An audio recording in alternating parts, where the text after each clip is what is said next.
আসসালামু আলাইকুম সবাইকে। অচেনা তোমার মায়া গল্পের 12 নম্বর পার্ট। তো বেশি কথা না বলে চলুন গল্প শুরু করা যাক। মাঝরাতে মেয়েলি ছোঁয়ায় আদু ঘুম থেকে জাগ্রত হতেই ইজান দেখলো ইসমি ওর পিঠে মালিশ করে দিচ্ছে। নরম হাতের স্পর্শে সবকিছু এলোমেলো করে দিচ্ছে। ব্যাপারটা অনুভব হতেই ইসমিকে বুকের উপর এনে ফেললো ইজান। অস্ফুট স্বরে বলল, সারা গায়ে ব্যথা বউ, মনেও ব্যথা। ইসমি গুটিসুটি মেরে ওর বুকে জমে রইল, কিন্তু কিছু বলল না। ইজান ওর চুলে মুখ ডুবিয়ে সুবাস নিতে অস্ফুট স্বরে বলল, সবসময় এমন চুপ থাকো কেন? কথাবার্তা বললে কি সমস্যা? অন্যদের সাথে তো ভালোই গল্প গুজবে মগ্ন থাকো, আর আমার সামনে এমন ভান ধরো যেন আমার দাসীবান্দি তুমি। ইসমির হাসি পেল, তাচ্ছিল্যর হাসি। ইজান অবশ্য সেটা দেখলো না, সে বউয়ের চুলে আদর দিতে মগ্ন। ইসমি বলল, দাসীবাদী তো। ইজান আদর থামিয়ে চোখ তুলে তাকালো। মানে? ইসমি বলল, স্ত্রীরা তো স্বামীর দাসীবাদী হয়, ছোটবেলায় শুনতাম দাদি নারীরা বলতো। ইজান বলল, ও। বলেই ইজান ছোট্ট করে ওর কপালে চুমু দিয়ে বলল, অন্যরা হয়তো তাদের বউকে দাসীবাদী বানিয়ে রাখে, তাই বলে, কিন্তু আমি তো আমার স্মিতাকে তেমন রাখি না, বরং আদর করি, আবদার করি। স্বামীর আদর আবদার মানলে তো কেউ দাসীবাদী হয়ে যায় না। তাছাড়া বাড়ির কাজও তো তোমাকে করার অনুমতি দেইনি আমি। আমার বউ শুধু আমার কাজ করবে, আমার জন্য রান্না করবে, পোশাক ধুয়ে দেবে, যত্ন আত্তি করবে, পছন্দ অপছন্দের খেয়াল রাখবে, আমার সব কাজ গুছিয়ে দেবে, আমার অনুমতিবিহীন কোথাও যেতে পারবে না, আর আমার সব কথার অবাধ্য হবে না। ইসমির চোখে অশ্রু চলে এলো, বলল, আর আপনার অনুমতি ছাড়া নিঃশ্বাসও নেওয়া যাবে না? ইজান হেসে ওর নাকে নাক ঠেকালো, ফিসফিস করে বলল, হ্যাঁ ঠিক তাই। এরপর নাকের ডগায় চুমু খেয়ে গমগমে সরে বলল, ভালোবাসি বউকে, তার কাছে এটুকু আশা করবই।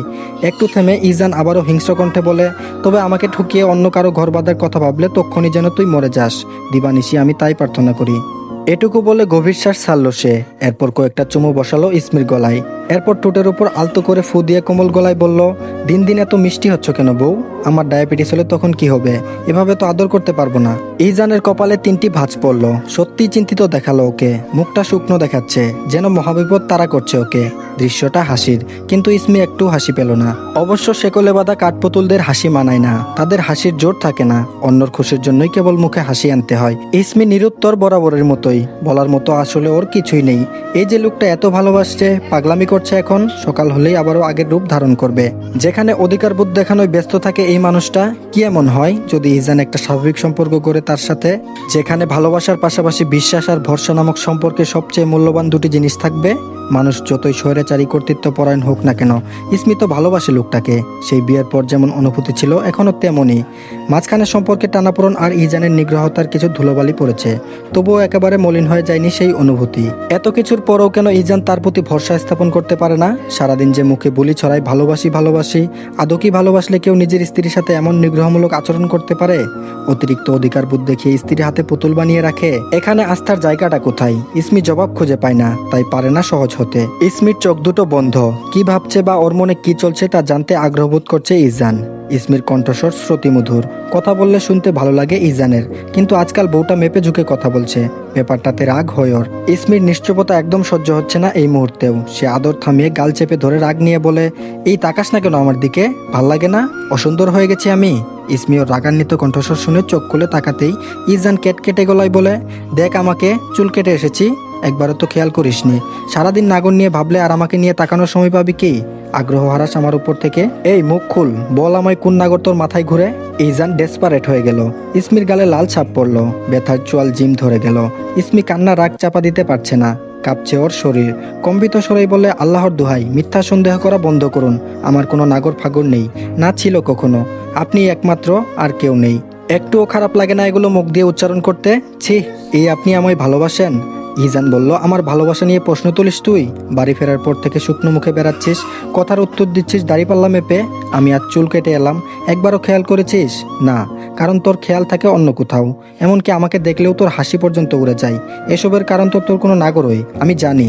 ইজানের উদ্ভট অবান্তর অযৌক্তিক কথা শুনে ইসমি এবার ধৈর্য সামলাতে পারল না। নিজের মতো করে বউয়ের কাল্পনিক নাগর বানিয়ে নিয়েছে কাউকে এই লোক। ও রক্তিম চোখে চেঁচিয়ে উঠল, এসব গল্পগুলো কি আপনি নিজে নিজে বানান? স্বপ্নেও কি এসব দেখেন? ওই নাগরটাকে সচক্ষে কয়বার দেখেছেন আমার সাথে? কয়বার বিছানায় গেছি আমি তার? ইজান কথাটুকু শেষ করতে দিল না। কথার মারপেচে পড়ে আছড়ে কামড়ে একাকার করলো ইসমিকে। এক পর্যায়ে থামাতে না পেরে কামড় বসিয়ে দিল ওর ঘাড়ে। ইজান ব্যথা পেল না, ওর জিম করা বডি, মার খেয়ে অভ্যস্ত। মেয়ে মানুষের দু একটা কামড়ে কিছুই হয় না। উল্টো দু হাতে ইসমির মুখ চেপে ধরে প্রশংসা শুনতে চাইলো নিজের। কোমল গলায় বলতে থাকলো, এই বউ তাকাও, তাকাও আমাকে, দেখো কেমন লাগে, তাকাও না প্লিজ। বেকুল হয়ে উঠল ইজানের কণ্ঠস্বর। ইসমি হাসবে না কাঁদবে বুঝতে পারলো না। দীর্ঘশ্বাস ফেলল। সদ্য কেটে আসা চুলগুলোই হাত বুলিয়ে ধীর স্বরে বলল, সুন্দর লাগছে, অনেক সুন্দর। ইজানের মুখ এতটুকু আদরেই উজ্জ্বল দেখালো। ঠোঁট চেপে চুমু খেলো ইসমিকে। এবার শান্ত হলো, ক্লান্ত হয়ে শুয়ে পড়লো ফুরফুরে মেজাজে। বউ প্রশংসা করবে না, এমন চুলের কাটিং সে কখনোই দেয় না। যদিও ভেড়া মানব ইসান শেখ তার চুলের সেম কাটিং ওই দেয়।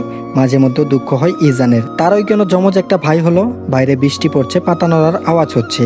সেই শব্দে আর ইসমির আদরে ইজান গভীর ঘুমে ডুব দিল। বড্ড ঠান্ডা ঠান্ডা লাগছে।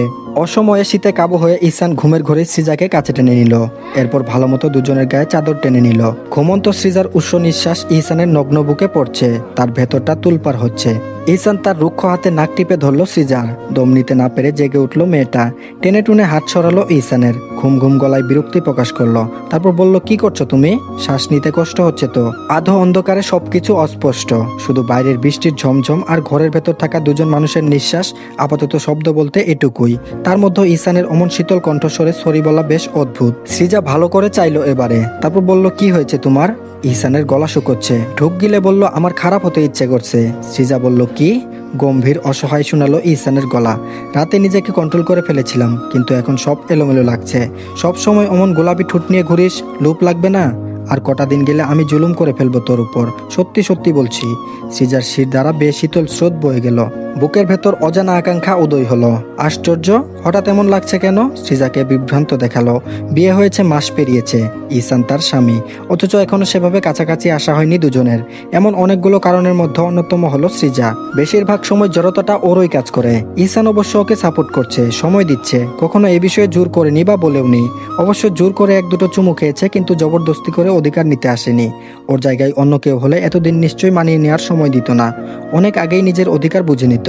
ইসান নেহাতই ভদ্রলোক বলে নেয়নি। এসব ভেবে এই ভোর হতে থাকা শেষ রাতে শীতল বৃষ্টিশ্রান্ত আবহাওয়ায় সৃজার মনে অদ্ভুত ঢেউ খেলে গেল। কিছুটা এগিয়ে পুরুষালী নগ্ন মুখে নাক ঘষল। ইসান ওর কাণ্ডে প্রচণ্ড বিস্মিত হয়ে গেল। মুখ খুলে কিছু বলতে যাবে, তখনই আচমকা সৃজা ওর ঠোঁটের কোণে আলতো একটা চুমু খেয়ে ওর বুকে মুখ লুকিয়ে নিচু কণ্ঠে বলল, তুমি তোমার অধিকার নিতে পারো, এতে আমার কোনো আপত্তি নেই, কিন্তু আর একটু। তুমি তোমার অধিকার নিতে পারো, এতে আমার কোনো আপত্তি নেই, কিন্তু আমি আরো একটু সময় চাই নিজেকে পুরোপুরি মানিয়ে নিতে, যাতে আমি তোমার সাথে সত্যিকারভাবে একাত্ম হতে পারি। কারণ সম্পর্কের মাঝে আমি কখনো তৃতীয় কাউকে সুযোগ দিতে চাই না। তাছাড়া I think I am feeling in love with you. Ishan বেশ কিছুক্ষণের জন্য চমকালো বা থমকালো। বিস্মিত অবস্থায় রইল কতক্ষণ। হাসি ফুটল না ঠোঁটের কোণে, শুধু ভার হয়ে থাকা বুক থেকে পাতন নেমে যাওয়ায় সে কিছুটা ধাক্কা খেল।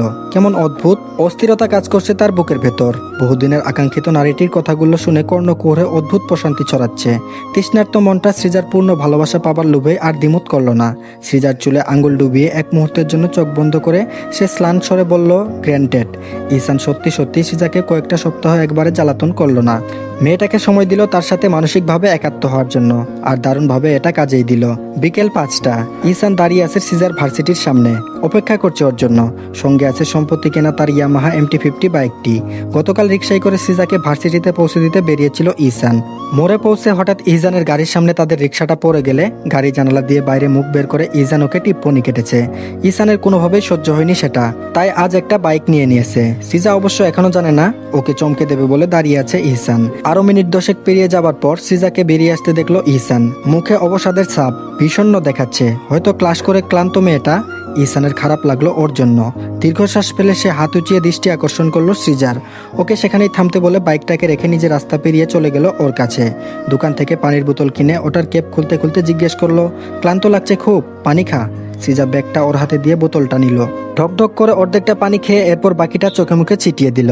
ইসান দ্রুত পকেট থেকে রুমাল বের করে ওর হাতে দিল। সৃজা থমকে গেল এক মুহূর্তের জন্য। রুমালটা নিয়ে ধীরে সুস্থে মুখ মুছে জিজ্ঞেস করলো, অনেকক্ষণ যাবত অপেক্ষা করছো তাই না? ইসান অস্বীকার করলো, বলল, এইমাত্র আসলাম। সৃজা ভ্রু কুচকে ফেলল।